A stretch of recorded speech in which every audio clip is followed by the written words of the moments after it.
Tak selamanya Abu Nawas bersikap konyol. Kadang-kadang timbul dalam hatinya yang merupakan bukti kesufian dirinya. Bila sedang dalam kesempatan mengajar, ia akan memberikan jawaban-jawaban yang berbobot sekalipun ia tetap menyampaikannya dengan ringan. Seorang murid Abu Nawas ada yang sering mengajukan macam-macam pertanyaan. Tak jarang ia juga mengomentari ucapan-ucapan Abu Nawas jika sedang memperbincangkan sesuatu. Ini terjadi saat Abu Nawas menerima 3 orang tamu yang mengajukan beberapa pertanyaan kepada Abu Nawas.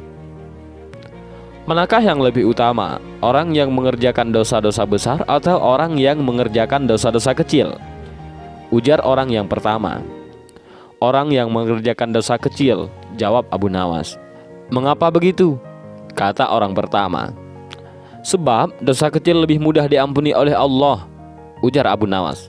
Orang pertama itu pun menganggut-anggut sangat puas dengan jawaban Abu Nawas. Giliran orang kedua maju. Ia bertanya mengajukan pertanyaan yang sama. Manakah yang lebih utama, orang yang mengerjakan dosa-dosa besar atau orang yang mengerjakan dosa-dosa kecil? Yang utama adalah orang yang tidak mengerjakan keduanya, jawab Abu Nawas. Mengapa demikian? Tanya orang kedua.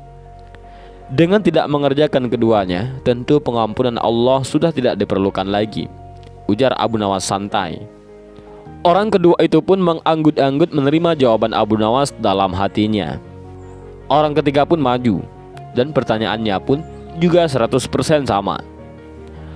Manakah yang lebih utama, orang yang mengerjakan dosa-dosa besar atau orang yang mengerjakan dosa-dosa kecil? Orang yang mengerjakan dosa besar lebih utama, ujar Abu Nawas. Mengapa bisa begitu? Tanya orang yang ketiga itu lagi.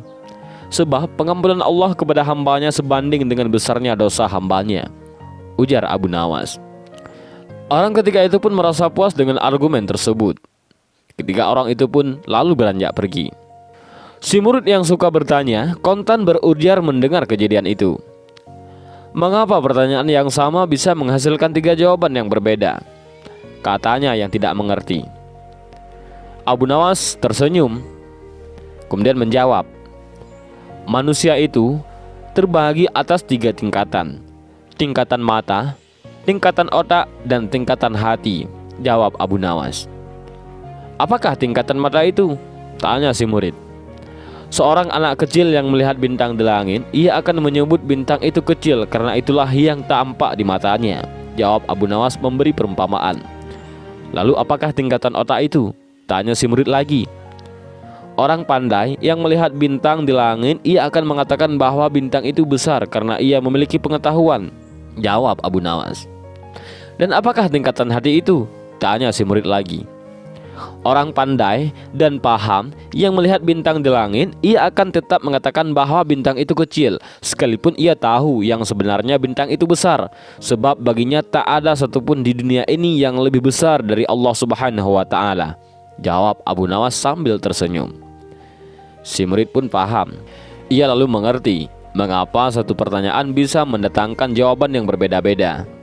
Tapi si murid bertanya lagi, wahai guruku, mungkinkah manusia itu menipu Tuhan?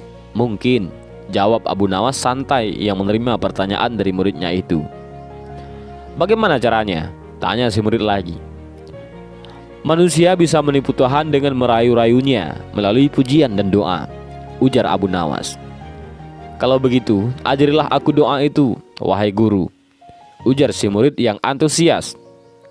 Dan doa itu adalah Ilahilastulil firdausi ahla wala aqwa 'alan naril jahimi fahabli taubata wa fir zunubi fa innaka ghafiruz zambil azimi. Wahai Tuhanku, aku tidak pantas menjadi penghuni surga, tapi aku tidak kuat menahan panasnya api neraka. Sebab itulah terimalah taubatku dan ampunilah segala dosa-dosaku. Sesungguhnya Engkaulah zat yang mengampuni dosa-dosa besar.